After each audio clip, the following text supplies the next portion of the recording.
एक कलेक्टर का जग्गा नाम के गुंडे ने उसी के ऑफिस में पिस्तौल से गोली मारकर खून कर दिया। कुछ ही देर बाद बाहर खड़ी पुलिस ने जग्गा को पकड़ लिया।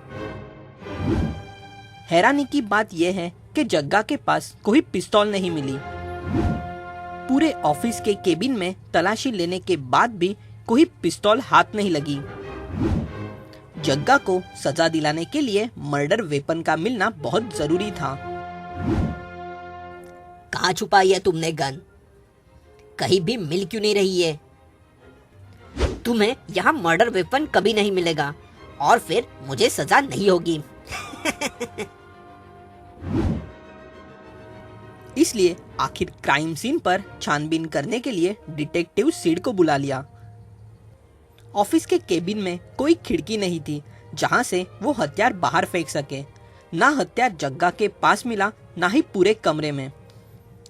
आपको क्या लगता है, पिस्तौल आखिर गई तो गई कहां? जल्दी से सोचिए और अपना जवाब हमें कमेंट में बताइए।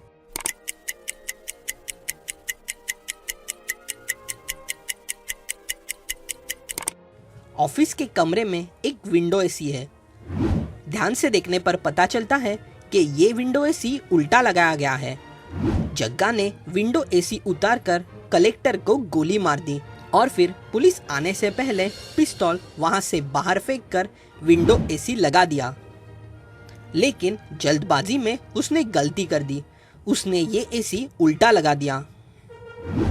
ऑफिस के बाहर एसी के नीचे पुलिस को आखिर मर्डर वेपन मिल गया। चलो अब हम हमारी अगली पहेली की तरफ चलते हैं। अपने दरवाजे के पास ही घर से थोड़े बाहर के पैसेज में मिस्टर वर्मा जी की किसी ने बेरहमी से हत्या कर दी। पुलिस को पता चला कि उस फ्लोर पर सुबह से सिर्फ 4 लोग मौजूद थे। सोसाइटी का कचरे वाला, दूध वाला, पड़ोसी और वॉचमैन। सिर्फ तुम 4 लोग ही थे जो इस फ्लोर पर आए थे। खूनी तुम में से ही कोई एक है। हम तो सुबह कचरा निकालने को आए थे, तभी तो खून हुआ नहीं था। अरे हम तो उससे पहले दूध देने आए थे, तभी भी कुछ नहीं हुआ था। मुझे तो वॉचमैन के बताने के बाद पता चला कि यहाँ खून हुआ है। अरे वो हम किसी काम से आए थे, तब हमने देखा तो यहाँ पे लाश पड़ी हुई थी। हर कोई यही कह रहा था कि उन्होंने कुछ नहीं किया। पता नहीं चल रहा था आखिर इनमें से खूनी कौन है। आखिर खूनी का पता लगाने के लिए डिटेक्टिव सीड को छानबीन करने के लिए बुलाया। आपको क्या लगता है, खूनी इन 4 में से कौन हो सकता है? जल्दी से सोचिए और अपना जवाब हमें कमेंट में बताइए।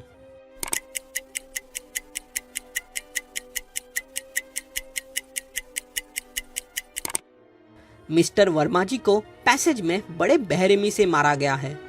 खूनी के हाथ खून से जरूर रंगे हो गए। पहले दरवाजे के लॉक के आसपास खून लगा हुआ है, यानी इस घर में रहने वाला पड़ोसी ही खूनी है। मिस्टर वर्मा जी का खून करके जब वो अपने घर पे जा रहा था, तब ये खून उसके दरवाजे के लॉक के आसपास लगा। पुलिस ने उस पड़ोसी को गिरफ्तार कर लिया। चलो अब हम हमारी अगली पहेली की तरफ चलते हैं। रोहित के ऑफिस के टेबल के पास उसकी लाश पड़ी हुई थी। हाथ की नस कटकर खून ज्यादा बहने से उसकी मौत हुई थी। उस वक्त ऑफिस में सिर्फ उसका बॉस ही मौजूद था, इसलिए पुलिस बॉस से पूछताछ करने लगी। सिर्फ तुम ही ऑफिस में थे, यानी खून तुमने ही किया होगा। अरे नो, मैंने कुछ नहीं किया। I think it's suicide. Police को रोहित के डेस्क पर एक सुसाइड नोट भी मिला। अब ये मर्डर है या सुसाइड, इस बात का पता लगाने के लिए डिटेक्टिव सीड को छानबीन करने के लिए बुलाया। आपको क्या लगता है, ये मर्डर है या सुसाइड? जल्दी से सोचिए और अपना जवाब हमें कमेंट में बताइए।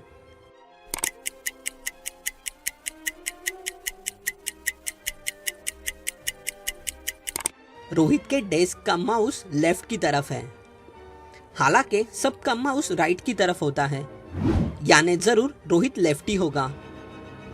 रोहित के लेफ्ट हाथ की नस कटी हुई है, लेकिन कोई भी लेफ्टी इंसान लेफ्ट हाथ से राइट हाथ की नस काटेगा। यानी ये कोई सुसाइड नहीं, ये एक प्लान मर्डर है। रोहित का बॉस बस ये दिखाने की कोशिश कर रहा है कि ये एक सुसाइड है। आखिर रोहित के बॉस को पुलिस ने हिरासत में ले लिया। चलो अब हम हमारी अगली पहेली की तरफ चलते हैं। एक फास्ट फूड के रेस्टोरेंट में लिली का किसी ने गोली मारकर खून कर दिया। खून होते वक्त लाइट चली गई थी, इसलिए किसी को नहीं पता कि ये खून किसने किया। उस वक्त रेस्टोरेंट में 2 कस्टमर और एक वेटर मौजूद था। किसी को नहीं पता कि ये खून आखिर किया किसने। पुलिस उन तीनों से पूछताछ करने लगी। खून होते वक्त जब लाइट गई थी तब तुम क्या क्या कर रहे थे? गर्मा गर्म सूप आया था, हम खाने ही वाले थे कि तभी ये सब हुआ। खाया पिया कुछ नहीं और इस झंझट में पड़ गए। इन दोनों को सूप देकर मैं मैडम के लिए मिनरल वाटर लाने गया था, तभी उनका खून हो गया। पता नहीं चल रहा था कि ये खून आखिर किसने किया, इसलिए छानबीन करने के लिए अब उस जगह पर डिटेक्टिव सिड पहुंच गया। आपको क्या लगता है ये खून आखिर किसने किया होगा? जल्दी से सोचिए और अपना जवाब हमें कमेंट में बताइए।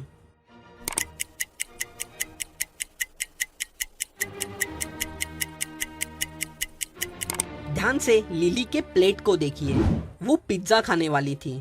पिज्जा खाने के लिए उसको स्पून दी गई है, जबकि उसकी कोई जरूरत नहीं। साथ ही साथ उसे पिज्जा के साथ सोया सॉस दी गई है। वैसे ही बाजू के टेबल पर जो 2 कस्टमर थे वो सूप पी रहे थे। सूप पीने के लिए उन्हें कोई भी स्पून नहीं दी गई। साथ ही साथ उन्हें सूप के साथ टोमेटो केचप दिया गया है। कोई भी वेटर ऐसी छोटी छोटी गलतियां नहीं कर सकता। जरूर ये वेटर नहीं है, ये खूनी है जो वेटर के भेष में आकर खून कर गया। लेकिन वेटर बनकर खाना सर्व करते वक्त उसने कई गलतियां कर दी। चलिए अब हम हमारी अगली पहेली की तरफ चलते हैं। ये एक मजेदार पहेली है। इस तस्वीर में एक लेडी है जो हाथ में वरमाला लेकर खड़ी है। उसके सामने 3 लोग हैं। आपको बस इतना बताना है कि इन तीनों में से इस लड़की का पति कौन सा है। काफी कम लोग इस पहेली का सही जवाब दे पाएंगे, जबकि ये पहेली काफी आसान है। आपको बस थोड़ा सा दिमाग लगाने की जरूरत है। अपने जवाब के साथ साथ उसका रीजन भी कमेंट में जरूर बता देना। अगर आपको इस पहेली का जवाब अब भी नहीं आ रहा तो बस इस वीडियो को लाइक कर दीजिए। अगर इस वीडियो को 20 लाइक आए तो मैं इसके कमेंट में इस पहेली का जवाब बता दूंगा। ऐसे ही और वीडियोस के लिए हमारे चैनल को सब्सक्राइब करें। अगले वीडियो में फिर मुलाकात होगी कहीं और रोमांचक, जासूसी और मजेदार पहेलियों के साथ।